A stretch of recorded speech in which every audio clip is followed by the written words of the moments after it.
Welcome to the Realty Plus Real Talk series where we talk to industry experts to know their honest views and opinions. And today we have with us Pavan Kumar, who's the founder and MD for White Lotus Group, which is based in Bangalore. Pavan, a very warm welcome to you, first of all, on this series that we have. Thank you so much. And It's been a pleasure. yeah, it's always a pleasure to talk to you, especially because you are a young entrepreneur. Yeah. We are seeing, in real estate now, young entrepreneurs are making a lot of difference, bringing in new ideas, new innovations. Your company has just completed 11 years, I believe, in this industry. How has been your journey? Because real estate is not, faint-hearted sector. Yeah. So, how has been your journey? How has it shaped you as a person, your company during these 11 years? Do tell us. So firstly, thank you for this. It's always a pleasure to be part of Realty Plus events. It's always curated very well, and Thank you. the experience and the kind of people and the representation from different parts of the industry is always very well balanced. So yeah, pleasure to be here. So I started White Lotus in 2014. And we've always been in the bespoke luxury space. So in 2014 itself, we were always in the 5 crore plus segment. So that's one segment we have been focusing on, based out of Bangalore and deep focus in Bangalore. Journey has been quite exciting, and particularly in a place like Bangalore. So I'm a first generation entrepreneur, come from a small middle class family, and graduated from IIT Madras. So a lot of shift in terms of how I entered into this industry. Was it a culture shock coming from IIT?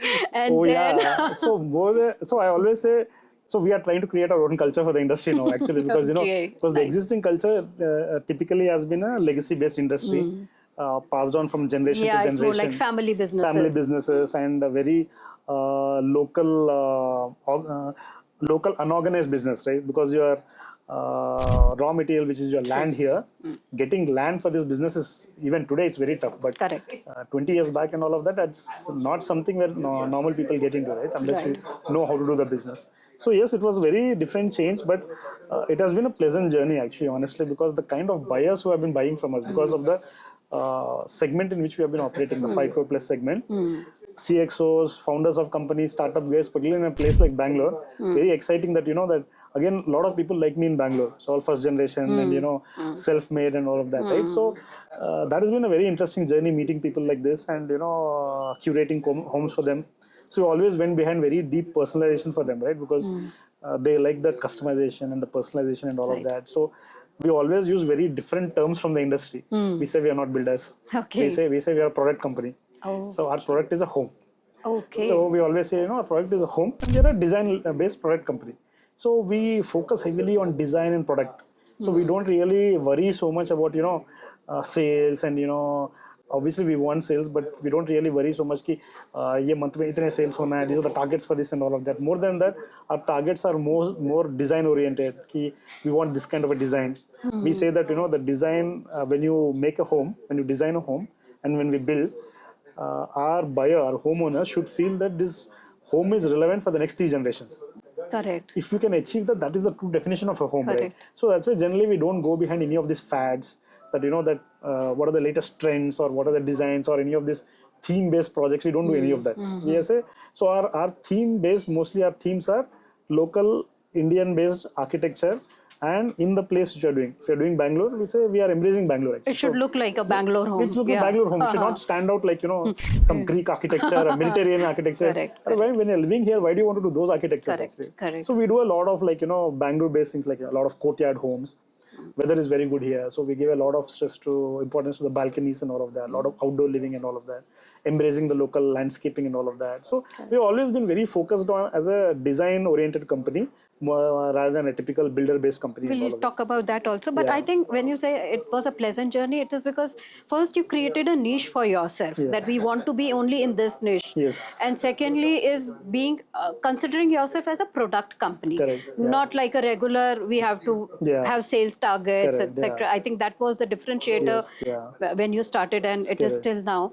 But over the years, as you said, a lot of your buyers must be, Bangalore is a startup hub of India. A lot of your buyers must be the young CXOs. How has the probably the buyer's journey has, in the last 11 years, Yeah. if you have to say, how has buyers' demands and journey and their requirements changed? Yeah. Have they changed over the years? As you said, you don't run after trends. Yeah.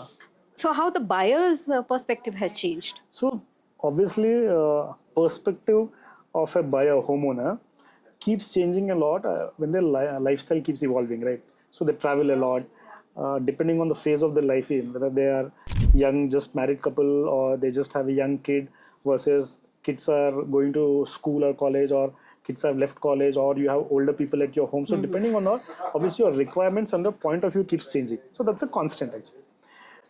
So it's obviously very difficult for you to keep on evolving that quickly, your designs and all of that quickly, based on your customers' evolution actually. So how do we address this, right? It's a problem when we say we are a design oriented company, right? So what we say is we map the lifestyle of a homeowner at our home continuously. So what we say is, let's say we are designing a home for you. In typical for you or for anybody else, actually, we typically see what is your lifestyle and life experience throughout the day, from the time you wake up till the time you sleep, right?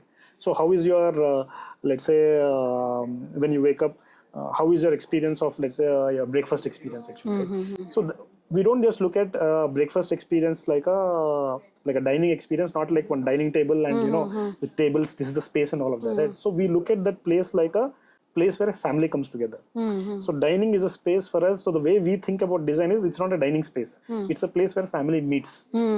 Food is a very deep-rooted tradition, particularly in India, right? So that is a place where people meet actually and talk about their day, talk about their life, and a lot of interesting things happen around that. So the way we design it, we say that this is a social place. So when people come there to have a meal, breakfast, lunch, dinner, whatever it is actually, they need to have good experiences. The design should be in such a way that it should invoke that experience in them.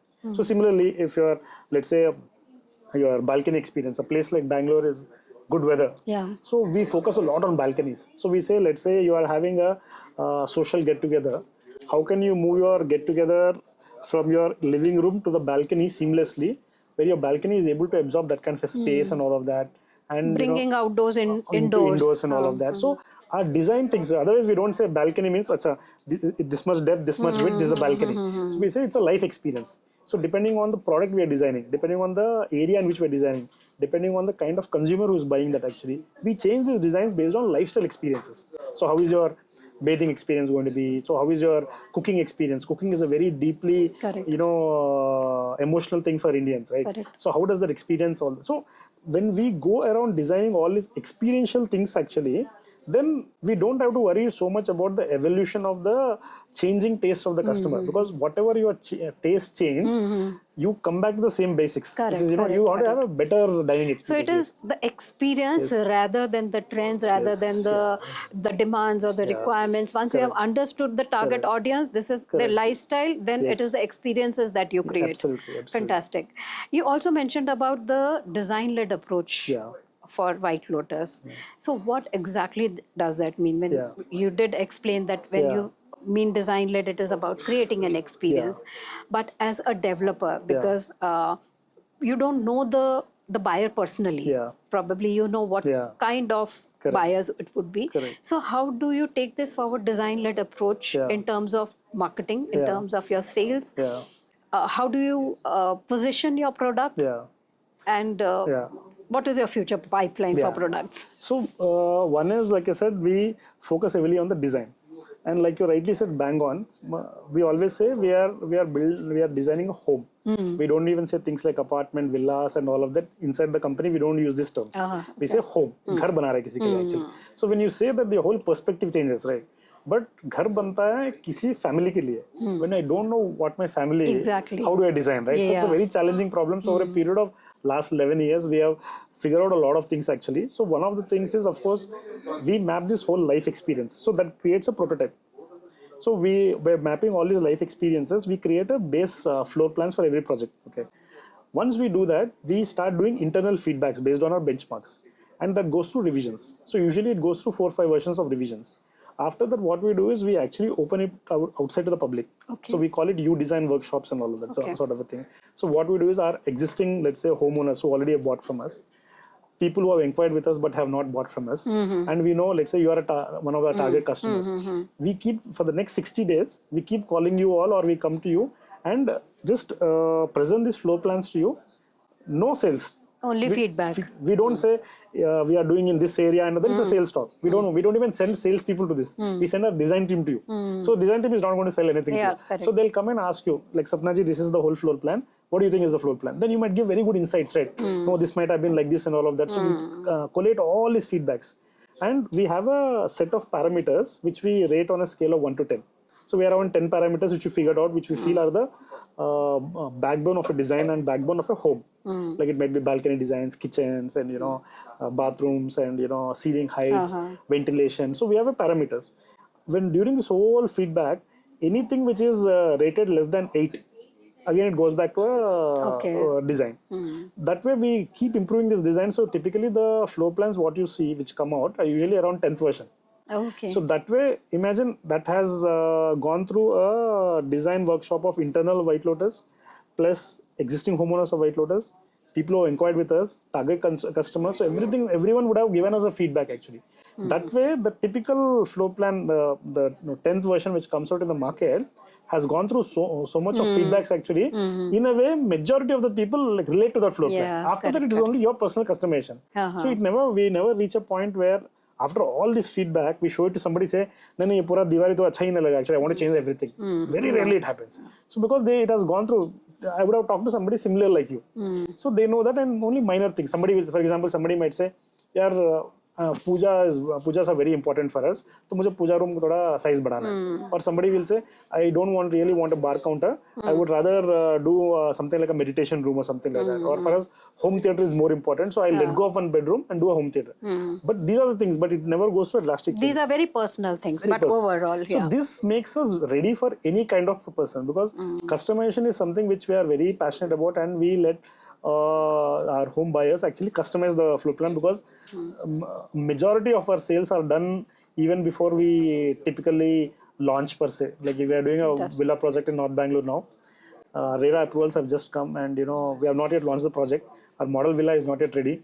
We are 40% sold already. Oh, okay, fantastic. So that, because now these people are working with us actually to customize what they want exactly. So they're also excited. We are also excited that we are building a home together actually. Okay. So that gives us and it makes the life of our salespeople also quite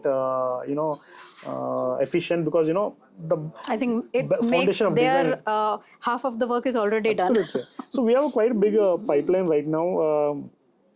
Since we are a very design oriented company, we are quite excited about doing a villa project. So North Bangalore on IVC Road, we are doing one villa project. Nandi Hills, we are going to, we signed one, we are just in the designing phase.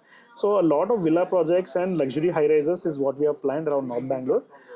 We are also looking Hyderabad as a market. Maybe next year we will be evaluating to enter into Hyderabad also. We feel that market also is quite, in terms of the luxury segment which we are in, the market has quite a good potential in terms of it's quite matured also. It's quite matured, but we feel there are not many developers there who are doing a differentiated product actually. Correct. So we would like to enter there actually and see what we can do. These are our plans. No, fantastic. We look forward to that project. And as you said, it's more like a customer-oriented product that you are making with their feedback, with their engagement. So what better can anyone ask if their, their feedback is involved, and then it is all about personalization. Thank you, Pavan, for sharing those very beautiful insights, how you are making a difference and creating a niche for White Lotus in its own way. So thank you so much, and bringing those kind of innovations to the industry. Pleasure. Thank you so much. It's always a pleasure to talk to you. Thank you so much. Thank you, Pavan.